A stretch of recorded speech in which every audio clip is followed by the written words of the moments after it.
പള്ളിവാസൽ പഞ്ചായത്തിലെ ചിത്തിരപുരത്ത് പ്രവർത്തിക്കുന്ന സ്വകാര്യ റിസോർട്ടിൽ നിന്നും മുതിരപ്പുഴയാറിന്റെ കൈത്തോട്ടിലേക്ക് ശുചിമുറി മാലിന്യം ഒഴുക്കിയ സംഭവത്തിൽ തുടർ നടപടികളുമായി പഞ്ചായത്ത് ഭരണസമിതി. തിങ്കളാഴ്ച രാവിലെയാണ് റിസോർട്ടിലെ ശുചിമുറി മാലിന്യം തോട്ടിലേക്ക് ഒഴുക്കിയതായുള്ള പരാതി ഉയർന്നത്. സംഭവത്തെ തുടർന്ന് പള്ളിവാസൽ ഗ്രാമപഞ്ചായത്ത് അധികൃതരും ആരോഗ്യവകുപ്പും പോലീസും സ്ഥലത്തെത്തിയിരുന്നു. പള്ളിവാസൽ പഞ്ചായത്ത് പരിധിയിലെ ചിത്തിരപുരത്ത് പ്രവർത്തിക്കുന്ന ഗോകുലം പാർക്ക് എന്ന സ്വകാര്യ റിസോർട്ടിൽ നിന്നും ശുചിമുറി മാലിന്യം ജനവാസ മേഖലയിലൂടെ ഒഴുകുന്ന മുതിരപ്പുഴയാറിന്റെ കൈത്തോട്ടിലേക്ക് ഒഴുക്കിയെന്നാണ് പരാതി. റിസോർട്ടിൽ നിന്നും പൈപ്പിന് സമാനമായ വസ്തുവിലൂടെ മാലിന്യം തോട്ടിലേക്ക് ഒഴുക്കിയെന്നാണ് പരാതി. സംഭവം പ്രദേശത്തുണ്ടായിരുന്ന തൊഴിലുറപ്പ് തൊഴിലാളികളുടെ ശ്രദ്ധയിൽപ്പെടുകയും ഇവർ പ്രദേശവാസികൾ അടക്കമുള്ളവരുമായി അന്വേഷിച്ചെത്തുകയും ചെയ്തപ്പോഴാണ് വിവരം പുറത്തറിയുന്നത്. നാട്ടുകാർ വിവരം അറിയിച്ചതിനെ തുടർന്ന് പള്ളിവാസൽ ഗ്രാമപഞ്ചായത്ത് അധികൃതരും ആരോഗ്യവകുപ്പും പോലീസും സ്ഥലത്തെത്തി. മാലിന്യം ഒഴുക്കിയ സ്ഥാപനത്തിനെതിരെ നടപടി സ്വീകരിക്കുമെന്ന് പള്ളിവാസൽ ഗ്രാമപഞ്ചായത്ത് പ്രസിഡന്റ് VG പ്രതീഷ് കുമാർ പറഞ്ഞു.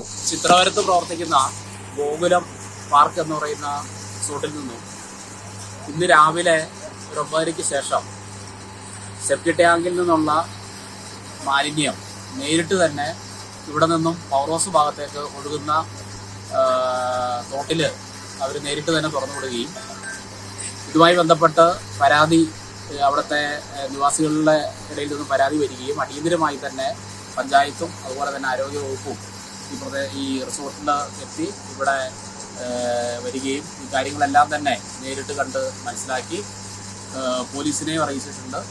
തുടർന്ന് പള്ളിവാസൽ ഗ്രാമപഞ്ചായത്ത് ഇതുമായി ബന്ധപ്പെട്ട് അതിശക്തമായിട്ടുള്ള നടപടികൾ എടുക്കാൻ വേണ്ടി തീരുമാനിച്ചിട്ടുമുണ്ട്. മാത്രമല്ല ഇത് ഇനി ആവർത്തിക്കാതിരിക്കാൻ വേണ്ടിയുള്ള നടപടികളും സ്വീകരിക്കും. ഇവർക്ക് അടിയന്തരമായി തന്നെ ഈ റിസോർട്ടിൻ്റെ പ്രവർത്തനം നിർത്തിവെക്കാൻ വേണ്ടിയുള്ള അടിയന്തരമായി തന്നെ സ്റ്റോപ്പമോ കൊടുക്കാൻ വേണ്ടിയുള്ള മറ്റ് നിയമ നടപടികൾ സ്വീകരിച്ചുകൊണ്ടിരിക്കുക. സംഭവത്തെ തുടർന്ന് പ്രദേശവാസികളായ ആളുകളും പ്രതിഷേധവുമായി രംഗത്തെത്തി. ജനവാസ മേഖലയിലൂടെ ഒഴുകുന്ന കൈത്തോട്ടിലേക്കാണ് മാലിന്യം തുറന്നുവിട്ടതെന്നും നിരവധി കുടുംബങ്ങൾ വിവിധ ആവശ്യങ്ങൾക്ക് ഈ കൈത്തോട്ടിലെയും ഇത് ഒഴുകിയെത്തുന്ന മുതിരപ്പുഴയാറിലെയും വെള്ളം ഉപയോഗിക്കുന്നുണ്ടെന്നും വിഷയത്തിൽ ശക്തമായ നിയമ നടപടി സ്വീകരിക്കണമെന്നും പ്രദേശവാസികൾ ആവശ്യപ്പെട്ടു.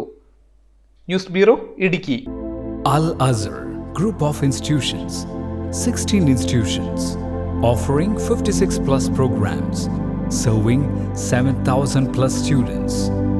Al-Azhar, the most versatile campus in South India since 2002. K.M. Musa Haji, founder, chairman, Al-Azhar Group of Institutions, Thodupuzha, had a profound vision of providing high-quality education to the youth.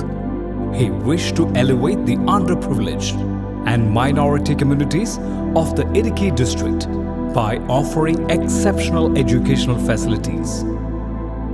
Located in the greenest city of Kerala, Al-Azhar offers an adorable environment for learning with 127 acres extensive campus, molding generations from kindergarten to masters. Public school, College of Arts and Science, College of Paramedical Science, Training College, Teacher Training Institute, College of Engineering and Technology, Polytechnic College, Law College, College of Pharmacy, College of Nursing, College of Allied Health Sciences, School of Nursing, Dental College, and Al-Azhar Medical College and Super Specialty Hospital. Well-developed infrastructure, separate hostel for boys and girls, transportation facilities to major cities and towns nearby, advanced technologies, and expert faculty team, maintaining quality and contributing success, shining light, smiling bright. Al-Azhar Group of Institutions, Thodupuzha.